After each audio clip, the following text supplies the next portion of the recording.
Hello दोस्तों, आपको पता ही होगा कि मैंने पहले वीडियो में एक फ़ाइल ली थी,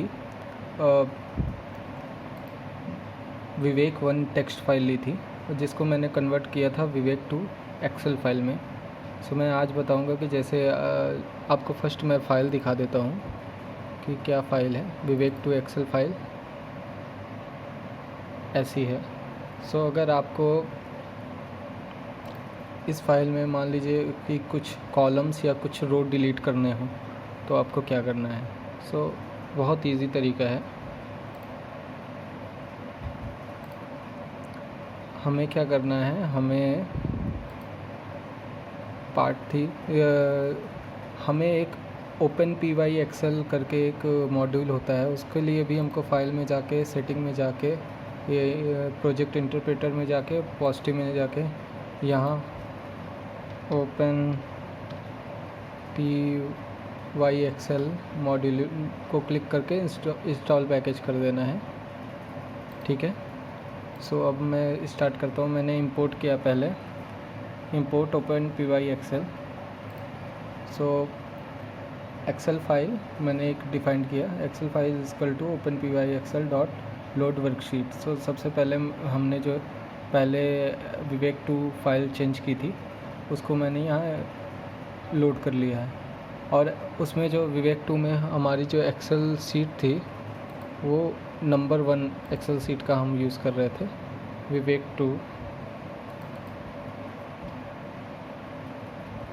विवेक टू में हमारी सीट नंबर 1 है, देखिए। तो इसलिए वहाँ लोड सीट में हमने सीट नंबर 1 किया है।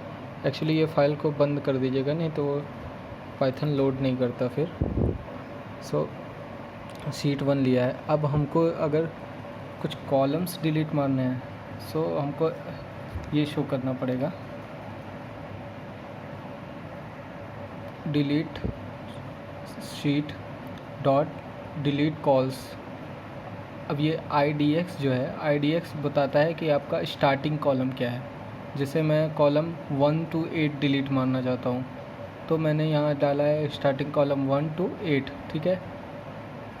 अभी इस चीज़ को मैं बंद कर देता हूँ, इसका कोई यूज़ नहीं है अभी के लिए।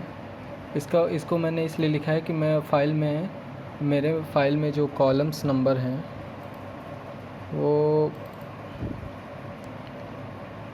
टोटल कॉलम्स मेरे में 11 कॉलम है। ठीक है। 11 क्या 12 है, इसमें को भी गिनेंगे तो 12 हो जाएंगे, 12 कॉलम है। मैं जब पहला मॉड्यूल यूज़ करके 1 to 8 डिलीट कर दूंगा मेरे में बचेगा 1 to 8 मीन्स यहाँ तक डिलीट हो गया। ठीक है।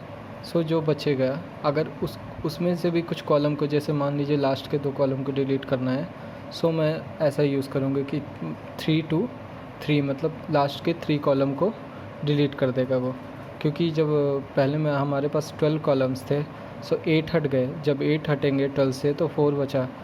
जस्ट मैं उसके बाद जो भी कॉलम्स है एडिशनल, मैं चाहता हूँ कि अब जो बचे हुए कॉलम में से 3 से 6 डिलीट हो जाएं, तो इसलिए मैं दोबारा ये यूज़ कर रहा हूँ। अगर ये आप नहीं चाहते तो जस्ट आप इसको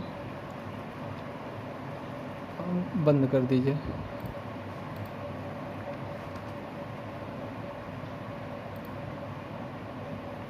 और ये आप अगर रो डिलीट करना चाहते हैं तो सेम केस है।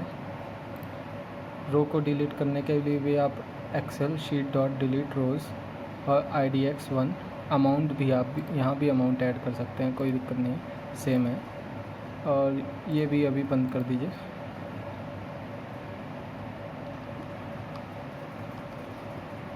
ठीक है। अभी आप देख सकते हैं कि हाँ हमने मतलब कॉलम्स में 1 to 8 डिलीट कर रहे हैं। रो फर्स्ट रो डिलीट कर रहा हूँ। ठीक है। तो अब मैं अगर रन करता हूँ, मान लीजिए ये एडिट 4 है। ठीक है। अब मैं ये प्रोग्राम रन करता हूँ। 1 सेकेंड, पहले मुझे ये जो मेरा जो प्रोग्राम है वो बाहर फाइल में है। मुझे यहाँ इस को पेस्ट करना पड़ेगा विवेक 2 को, तभी ये रन होगा। सो अब मैं एडिट 4 किया है, अब मैं इसको रन कराता हूँ। देखिए रन हो गया है प्रोग्राम। अब मैं देखता हूँ यहाँ एडिट 4 देखेंगे तो आप ये आया है, एडिट 4 में ये बचा है। अब और अगर आप देखिए, अब फाइल देखिए, तो फाइल बनी, जो फर्स्ट फाइल थी उसमें से 1 to 8 डिलीट हो गया है। सो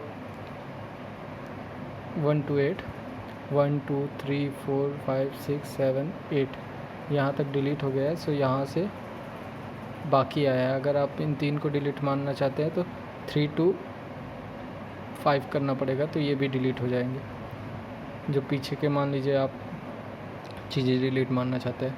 और हमने रो में किया था जस्ट 1 डिलीट करने को। सो ऊपर वाली रो डिलीट हो चुकी है। सो एक बार फिर से प्रोग्राम को देख लीजिए। ओपन pyxl,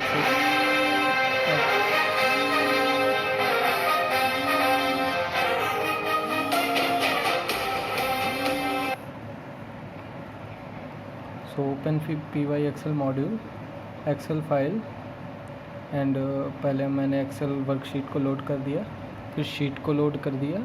अब उसके बाद जस्ट मुझे जो कॉलम डिलीट मारने हैं वो कर दिया, और जो रो